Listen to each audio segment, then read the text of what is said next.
জাতীয় সঙ্গীত নিয়ে, কিন্তু তারা ভুলে গেছে বাংলাদেশের 1900 জাতীয় সঙ্গীতের বিরুদ্ধে, জাতীয় পতাকার বিরুদ্ধে, বাংলাদেশ নামক রাষ্ট্রের বিরুদ্ধে আমরা রাজপথে আছি, রাজপথে ছিলাম এবং রাজপথে থাকব।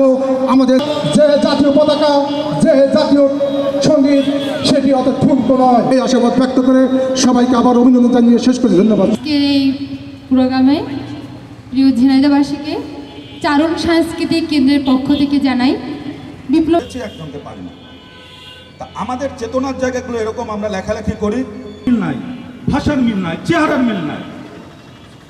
ভারতের পেটের মধ্যে 1300 কিলোমিটার দূরে থেকে এই শাসন